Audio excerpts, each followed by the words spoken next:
Helena Danann fez um novo webinário agora no dia 25 de fevereiro, apresentando a antiga biblioteca que ela encontrou na nave-mãe Nibiru, e aí ela fala da conexão com as tábuas de esmeralda, que eu não sei se vocês já ouviram essa história, tá? Porque tinha gente que falava assim, isso não é real, porque as tábuas elas foram uma informação só que foi canalizada, isso daí nunca existiu de verdade, não sei o quê, e ela ficou passada a descobrir que assim, sim, troço desses existe, só não é o objeto que a gente imaginou que fosse. E ela vai falar também bastante sobre a antiga sabedoria da facção Anunnaki, que a gente vai chamar da facção positiva ligada a Enki, que é o príncipe né? Aí, parênteses, tá, gente? A coisa tá tão louca, mas tão louca, que pra vocês terem uma ideia, a essa altura, tem um povo que fica revoltado com o Sala. O Cliff High ficou brigando com o Sala, falando, seu adorador de Elohim, o Enki é um Elohim, você fica adorando o Elohim, e com isso você fica garantindo que a humanidade continue escrava de todos. Ai, meu Deus, né? Tá tudo certo. Eu assisti o webinário, não todo, porque eu estava assistindo ontem à noite e não consegui terminar de ver as perguntas, tá, Fernando? Mas o Fernando assistiu tudo para a gente e vai contar aqui para a gente fazer um resumão. Resumão, porque são 3 horas de webinário, né? Pelo amor de Deus, não dá para a gente falar tudo que ela falou. Foi muito legal. Fernando, quer contar para a gente, então? Foi muito interessante, ela passou informações muito, muito interessantes, foi bem legal. Foi de enlouquecer, né? Eu fiquei falando, meu Deus, que maravilha. Só que foram 3 horas, só que foi basicamente 1h30 dela narrando a situação, quase meia hora de aula de gramática de linguagem Anunnaki, e depois 1 hora de perguntas e respostas de qualquer coisa não necessariamente relacionado ao assunto do que ela falou. E então, uns 20 minutos que ela caiu, né? E umas 2 vezes que ela caiu e travou. O que ela contou? Ela contou sobre uma das visitas que ela fez à nave/planeta Nibiru, e ela visitou o conjunto de bibliotecas que tem lá. Ela falou que é um conjunto enorme de várias salas diferentes de bibliotecas, e foi bem surpreendente o que são essas bibliotecas, na verdade. Ela começa contando a primeira, que é a chamada de Abhar. A minha pronúncia não é como a dela, não tenho proficiência em linguagem Anunnaki, então vai sair assim mesmo. Mas essas coisas não parecem meio... Do jeito que ela fala, não te parece, Fernando, como se ela estivesse pronunciando uma palavra em árabe? Porque ela morou no Egito há muito tempo, ela trabalhou lá. Eu suponho que ela fala árabe, tá? É bem parecido com o som de língua árabe mesmo. Aí ela foi nessa, chamada de Grande Biblioteca, onde nessa biblioteca é possível acessar todos os registros individuais da existência do A tecnologia que tem na biblioteca, ela vai ler o DNA do ser que entrou ali, o DNA e a frequência, e a partir disso, e vai ter uma tela enorme que vai aparecer na tua frente. A partir disso é só pensar no assunto que você quer saber, e esse assunto vai ser mostrado na tela como um filme. Então você vai poder ver e reviver os momentos da sua existência que você pensou. Depois ela fala, é possível acessar essas mesmas informações através de meditação, que na verdade, é um acesso ao registro akáshico. Então, a diferença é que essa tecnologia, ela pula a parte de que é necessário o estado meditativo e te traz a informação instantaneamente. Então, é uma tecnologia que facilita muito o acesso à informação. Eu achei muito, muito interessante. Muito mesmo. Fernando, eu não lembro se tá aí nessa parte, me avisa se você colocou a história que ela estava falando, como o Enlil queria ter acesso a essa biblioteca. Pode comentar agora. Porque foi um comentário rapidinho que ela fez, só que eu falei assim, opa, isso aí é interessante, porque é o seguinte, uma das coisas que Enlil estava atrás era da informação contida nessa biblioteca da nave de Enki, tá? De né? Na verdade, assim, essa informação está aí, mas ela está espalhada em alguns locais na Terra também. E o que a Helena Danann estava falando é que lá nas montanhas Bucege tem uma cópia de parte dessa informação, e que o esquema de acesso é mais ou menos o mesmo. E ela fala que Enlil não conseguia acessar, porque assim, a hora que você vai entrar, você tem como se fosse uma porta grossa que ela é eletromagnética, ela não é uma porta física, tá? Que lê o seu DNA. E se você não for da facção de Enki, você não consegue acessar a informação, você não consegue passar, ainda que você fisicamente passe por essa porta eletromagnética, você não vai ter acesso à informação. tá? A não ser que você esteja na frequência certa ou acompanhado do próprio EA, você não consegue acessar a informação. Eu falei, olha só, e aí vou contar para vocês, tá? Temos duas pessoas que se lembram de ter sido Anunnaki, que somos eu e o Fernando, né? E parte das coisas que a gente teve que fazer foi esconder bem escondidinho algumas coisas. Faz sentido, né, Fernando? Fez muito sentido para mim, tá? Eu falei assim, olha só. Até teve uma informação que ela passou ali que foi bem interessante pessoalmente para mim saber, uma informação bem mais à frente. Ela comenta sobre 3 bibliotecas diferentes no webinar. Essa primeira é como se fosse acessar o seu próprio registro akáshico, que ela chama de Abhar, que Har, na linguagem do Anunnaki, é a memória viva da fonte criadora, e essa biblioteca faz parte do Kar-Har, que é um sistema maior, que é a grande biblioteca da criação, ou seja, os registros akáshicos. Então, ela nessa primeira biblioteca, ela acessou as informações dela, exclusiva das vivências, a existência dela, em todas as vidas que ela teve. E após ela foi para um segundo local, que é o Madhkahal, que faz parte do complexo de bibliotecas, e ele é um portal que leva até os registros akáshicos do universo. Aí é uma coisa que amplia. E é nesse segundo local que só dá para entrar acompanhado do Enki, porque é só o DNA dele que aporta para esse segundo local. Então ela estava acompanhado dele quando foi ali. Verdade, Fernando. Eu que confundi as coisas aqui então, tá? Desculpa aí. Tá? Não, É isso aí que você falou. Não tem problema. Onde Mad significa ponto de singularidade e o Kahal significa registros akáshicos. Então é um ponto de singularidade para os registros akáshicos. É um portal que te leva até lá. Essa é a mesma tecnologia existente nas montanhas Bucege, como a Thais falou, e ninguém entra sem que o Enki esteja junto. Dentro da sala tem uma tela multidimensional gigantesca, com informações e geometrias sagradas que ficam passando numa velocidade absurda, muito rápido, ela não conseguia nem acompanhar. Essa tecnologia cria uma interface entre as memórias do universo e o ser que está ali. Faz uma ligação entre quem está na sala e as informações do universo, o que é uma coisa impressionante, né? Diga-se de passagem, é uma tecnologia incrível. Aí que ela fala que todas essas informações podem ser acessadas através de meditação profunda, mas essa tecnologia cria um atalho, é instantâneo. Ela acessou essa biblioteca em agosto de 2023 e acessando, ela fez 3 perguntas. Vamos agora à primeira pergunta, que foi: agora que estamos todos de volta para encenar o ato final, como faremos com que funcione? Qual é o elemento que muda a balança a nosso favor? E como a resposta veio através de imagens para ela. Então, o que ela viu? Ela viu uma visão de dentro de uma nave Anunnaki, provavelmente Nibiru, talvez. Ela viu a Terra de longe há 375 mil anos atrás, que foi a chegada da primeira expedição Anunnaki na Terra. Essa foi a informação que eu achei interessante, que daí eu descobri que ano que eu cheguei aqui. Em que momento... Não, eu achei fantástico também, porque a gente ficava só especulando, né, Fernando? Afinal de contas, a gente sabia que provavelmente era por volta de 400 mil anos atrás,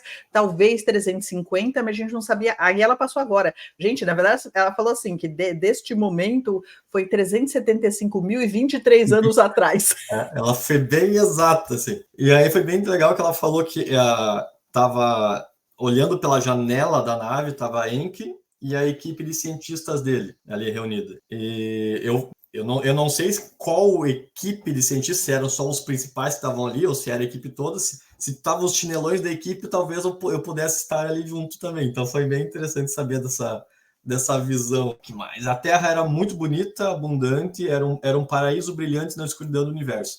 E que é interessante o modo como ela narra, porque ela é escritora, então ela sabe descrever uma cena com detalhes, assim, um parênteses sobre o modo como ela fala, que é bem legal. E essa nave era Nibiru. A resposta que ela teve foi o que é o elemento necessário para vencer, que é o que sempre teve dentro, ela já imaginava que era isso, que a resposta é o amor, que é a frequência do amor, que é a força mais forte do universo, que dessa vez o número de pessoas, de humanos, vibrando na frequência do amor é maior do que das outras vezes, então é o suficiente para ter a vitória, coisa que não era antes.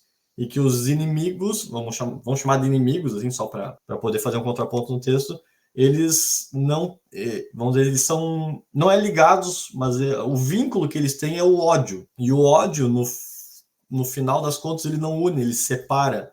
Então, enquanto o nosso lado da luz está unido, o outro lado está se separando. Então, não tem como perder mais nesse momento. Sabe que isso me lembra, Fernando, aquela frase daquela 17ª letra do alfabeto, que não é por acaso que fala, tem uma sigla que fala que por onde um vai, vamos todos, né? Porque é essa questão da união, e não é por acaso que os escuros ficam tentando nos separar o tempo inteiro, porque é isso que nos enfraquece, né? Exato. E aí, quando ela viu isso, Enki falou para ela, assim, ela ouviu a voz de Enki falando ao fundo, que o amor é a maior força do universo, nunca guarde ressentimento em seu coração, transmute sua dor em compaixão. E aí ele fala uma frase que eu achei bem interessante, que pode implicar em algumas teorias, que Enki falou assim para Helena: dessa vez nós vencemos porque nossas crianças encontraram a frequência do amor. Nossas crianças? Interessante esse modo como ele contou essa parte. Quem seria ela nessa história? Depois disso, ela fez uma segunda pergunta. Qual é o propósito da existência da consciência? Ela fez perguntas bem amplas e bem interessantes, assim, na verdade. E quando ela terminou de pensar nessa pergunta, ela recebeu uma enorme onda magnética de informação que ela chegou a sentir fisicamente essa onda, e essa onda veio de um vórtex, e o corpo dela começou a brilhar, começou a ficar dormente, até que ela não sentiu mais o corpo, e ela se transformou apenas em consciência expandida. Ela tocou o vórtex, e a consciência, e ela percebeu que a consciência dela estava girando no universo entre galáxias, o tempo não existia, e ela via como se fossem bolhas no universo, e dentro de cada bolha era como se fosse um universo próprio, com um passado, presente e futuro próprio dentro de cada bolha. Um segundo fora da bolha podia significar uma eternidade dentro dela. E que o tempo são fractais, cada bolha contém seu próprio tempo. Aí a consciência dela expandiu mais ainda, e ela teve uma visão mais de longe, e todas essas bolhas formavam a geometria sagrada da flor da vida. Isso ainda não respondeu a pergunta dela, então ela perguntou de novo. Ela aproveitou para perguntar, que a consciência estava ainda mais expandida. E a pergunta foi: qual o propósito de tudo isso, do tempo e espaço? Como resposta, ela começou a ouvir um som como batidas do coração, um tum-tum. Cada batida criava e desfazia. Luz e sombra, consciência e esquecimento. É como se fosse a dualidade, cada uma das batidas, assim. E que ela entendeu que a flor da vida que ela viu ali agora pulsando nesse batimento era como um ser consciente, não era apenas uma forma. Era como se realmente fosse um ser. E aí ela entendeu que nós somos parte do corpo do Criador, que nós somos o próprio Criador. O Criador experiencia a consciência de cada célula do seu corpo. E o corpo do Criador é a flor da vida, viva, senciente. O propósito da consciência é experienciar. É isso que traz o crescimento, a evolução. Essa foi a percepção que ela teve dessa imagem, e quando ela teve essa percepção, ela sentiu uma rajada de energia de volta nela, e ela foi enviada de volta ao corpo e acordou já numa cama nos jardins da nave. Acho que ela apagou, foi muita informação, muita energia, o corpo dela não aguentou. Que ela tinha mencionado isso, né? Que Ea tinha dito para ela assim: toma cuidado, porque o seu corpo físico pode não aguentar tanta informação, então vai devagar. Né? Porque ela falou que era muita informação, as ondas de informações eram muito grandes a cada leva que vinha. Então ela acordou no jardim, nisso veio a esposa de Enki, conversou com ela ali, nada muito relevante para a história.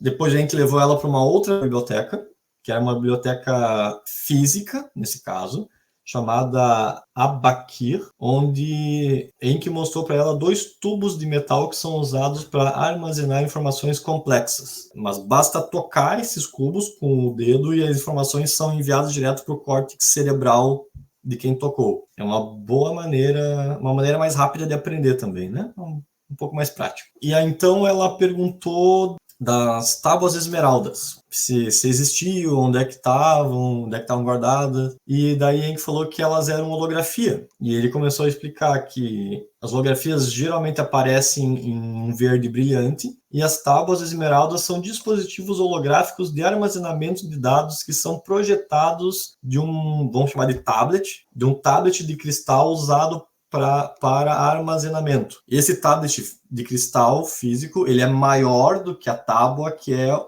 holograma projetado dele. Eu achei bem interessante existir algo físico que projeta um holograma em outra coisa, que também armazena informação, que também pode ser pego fisicamente. É muito estranho. Wars, você lembra? Quando que eles tinham uns equipamentos que você colocava assim, e saía lá a projeção holográfica. Eu me lembrou isso quando eu estava ouvindo ela falar. Os filmes são tudo ficção, né? Então é em que começa a contar, e ele fala que que foi Ishika, que é o líder cientista dele, que foi quem criou esse dispositivo de armazenamento, e que Ishika também é conhecido como Tochi ou Nigishizida, empresa de 0 pessoas. Ou seja, aquela história do... Só que ela, pelo menos, não fala que ele seria filho de Enki, ele fala que é o chefe dos cientistas. Então, aí já difere um pouco do que o... Aí eu vou errar a pronúncia certamente, Zacaraia, não sei, o City. Que ele falava que o Nigishizida era filho de Enki, né? Se eu não me engano. Posso estar enganado, mas tu lê os livros, tu vai saber mais que eu. Mas eu não lembro. Tem que perguntar para o Lucas Kern, lá do Logos, e como é que é o Nigishizida. Não lembro, não tenho certeza, não. Eu vi nos vídeos do Lucas, há um tempo atrás. Que era filho. Que ele era filho de Enki.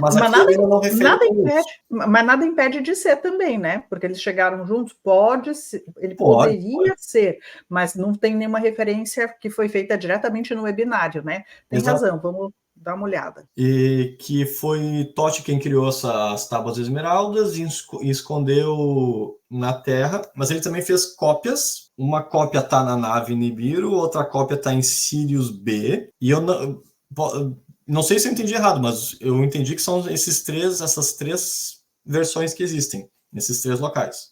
Eu não entendi que existem outros. As tábuas são ativadas pelo DNA certo, pelo DNA específico. Então, isso quer dizer que eles também falam que não é... Ela tem escrituras ali na tábua esmeralda, ela tem uma escrita cuneiforme, vamos dizer, mas não é aquilo ali a informação, não é decifrar o que está escrito ali naquela parte que vai trazer a informação.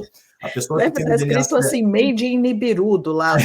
Mais ou menos o ano e a data de validade. Que a pessoa que tem o DNA certo, a tábua vai se ativar ao contato com essa pessoa e aí vai transmitir a informação diretamente para o cérebro da pessoa. Então não basta pegar ela e ler, isso não adianta em nada. E o objetivo era espalhar o conhecimento entre os humanos depois do grande dilúvio, que foi um acontecimento não natural também, foi provocado provavelmente por Enlil. Os símbolos talhados não são para serem decifrados, são informações que se conectam com o DNA correto. Então, o que o Enki fez? O Enki levou a Helena até uma outra sala e deu para ela uma das cópias das tábuas esmeraldas para ela segurar na mão as tábuas esmeraldas. E ela achou curioso porque era bem pesado, mesmo sendo um holograma. E daí, quando ela segurou e passou a mão, a pedra ativou. E ela conseguiu acessar as informações que estavam ali. Ela viu um projeto de uma nave espacial e outras informações muito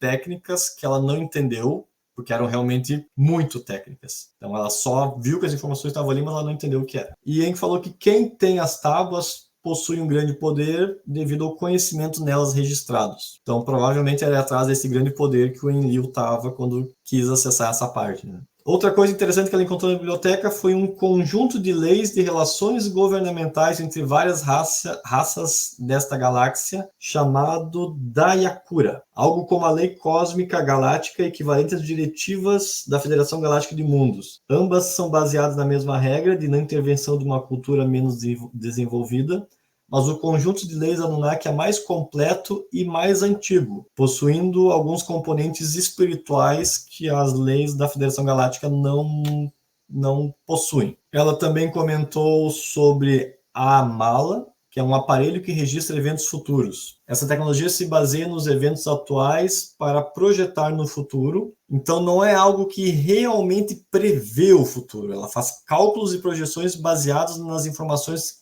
do momento. Não é como, ela até cita isso, não é como o cronovisor. É uma ferramenta muito útil para tomar decisões importantes, já que pode calcular as consequências, mas ela não é uma previsão do futuro, é um cálculo baseado nas informações existentes atuais. E depois disso ela começa uma aula de gramática sobre as palavras que ela falou, o nome das salas da biblioteca. Eu não fiz o resumo porque eu não achei que não era interessante fazer uma aula de gramática, mas foi bem, são só 4 palavras, não era nada muito aprofundado.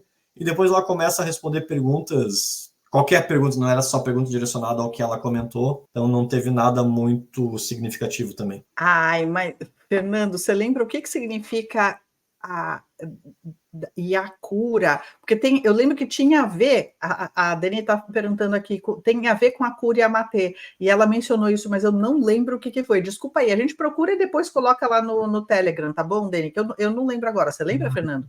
Não lembro. Porque ela explicou o que era, né? Ela explicou. A cúria, né? É. Aqui, o que a Nívia está falando, isso aqui é o que o JP fala, né? É que verdade. É a conexão entre o céu e a terra. Que a última que eu vi dela foi dela conversando com a Dani Henderson, no canal da Dani Henderson, que eles têm... Você viu, porque elas fazem de tempos em tempos Fofoca uma live que é de fofoca galáctica, que é uma delícia, gente. Ela falou coisas muito interessantes. No pouco que eu vi, estava bem interessante também. Meio polêmico também. Eu não concordei com tudo, mas até aí, assim, é o ponto de vista delas e tá tudo certo. Claro. Mas tinha umas coisas... E eu estava conversando ontem com o Demis, eu falei assim, finalmente, na verdade, não foi a Helena que confirmou, tá? Porque a gente suspeitava que a Helena e o Torhan fossem de outras vidas, fossem um casal, e finalmente isso foi confirmado, né? Sim. Mas não foi a Helena que falou, quem falou foi a Dani. Tá? A Helena só... Já que tu falou, vou confirmar, né? Por quê? Você imagina as mulheradas toda tendo sonho erótico com o Torhan, e ela falando, o Torhan que tá aparecendo no teu sonho não é o Torhan de verdade, tá? A própria Dani Henderson, no início da live, ela vai descrever o Torhan, porque o Torhan é alto, bonito, musculoso, não sei o quê. Tipo, eita! Não é? Mas é sério, gente, esse Torhan aparecendo no sonho erótico de vocês, mulheradas e os homens que gostam desses tipos homens, tá? Desconfia, porque não é o Torhan de verdade, é alguém disfarçado de Torhan, tá? Só fica assim. A Dani Henderson estava ali elogiando o marido da amiga, né? Por fim, foi isso. A parte do webinar foi isso. Mega emocionante, né? Aí, só continuando aqui um pouquinho só sobre Helena Danã, para quem não sabe, a Helena acabou de publicar um livro que chama Enciclopédia Galáctica, volume 1, de Andrômeda a Canis Minor, tá? Que já está como best-seller número 1